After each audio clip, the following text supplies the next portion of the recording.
Just like, uh, good morning. My name is Christopher Ryan Moore. Christopher Ryan Moore, birth certificate. It is 9:31 a.m.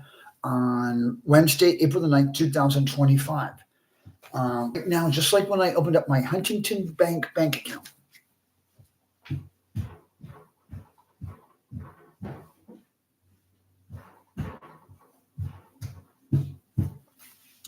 I was homeless for 39 months.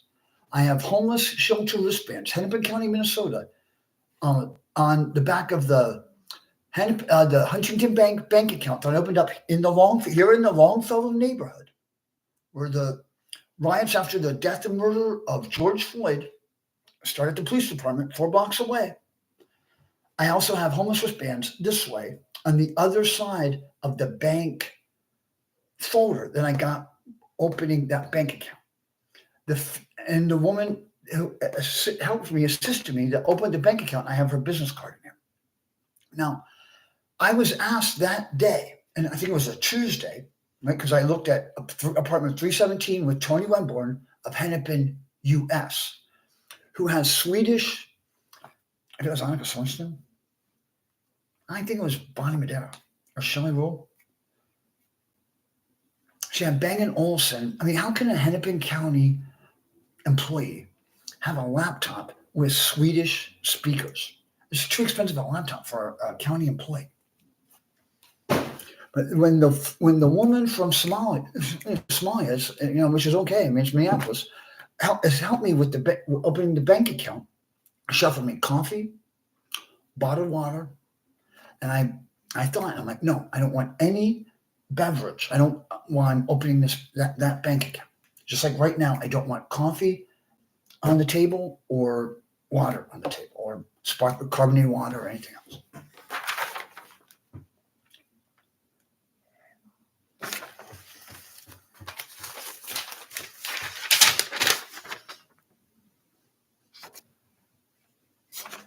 Now, on Twitter, at Make That Putt on Twitter, Christopher R. Moore, there's a photo when I was media coordinator for the Futures Golf Tour, which is now Epson Tour, owned by the LPGA. 1989 to 1991, that was a separate tour, a small business, not owned by the Ladies Professional Golfers.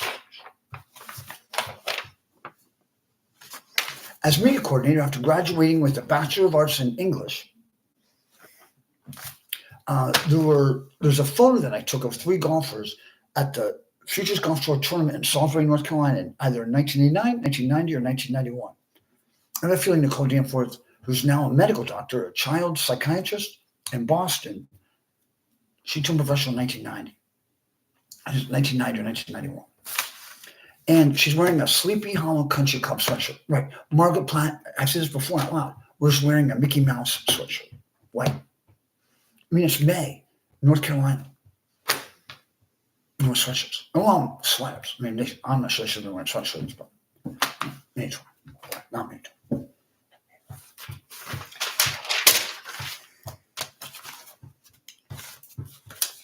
All right, so then when I'm in the hospital, after going up to Mamaroneck, New York, and Metro North, skipping Larchmont, being taken from Chase Bank, and was a member of the Screen Actors Guild in front of the movie theater in Mamaroneck, where I saw the movie Philadelphia in 1994, was a chief executive officer of a bank in New York City, in the Chase Bank, when I called Mamaroneck, when I asked for Mamaroneck ambulance, and then they took me to White Plains Hospital. And for whatever reason, then on Make That Putt, there's handwriting that I think could have been Justin Trudeau, because why did I get 2 EKGs?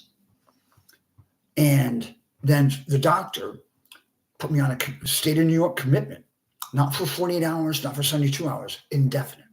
And I was not discharged until the election election day, November 2022. It is my own opinion that I was not discharged until there was an agreement, 5 weeks of negotiations, the outcome of those elections. Now,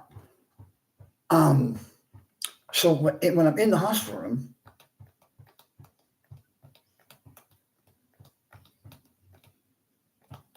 I don't have anywhere to go after it. I'm thinking Nicole Danforth, she's got that Sleepy Hollow Country Club sweatshirt. Am I supposed to go to Sleepy Hollow? Because in 1987, I was an LPGA Tour caddy at the LPGA's MasterCard Pro-Am. The week after Larry Nelson won the PGA Championship, Mary Beth Zimmerman won Hendron on 67, Mary Bryan 64, 65, 67, 65 last day, going to win the tournament. A friend from high school, Christy Keener, who went to Davis and Elkins in West Virginia. Her mom worked in the pro shop at Extra Country Club, 2 times hosted the United States Golf Association Women's Open, very controversial when Dame Laura Davies got into the World Golf Hall of Fame in Scotland.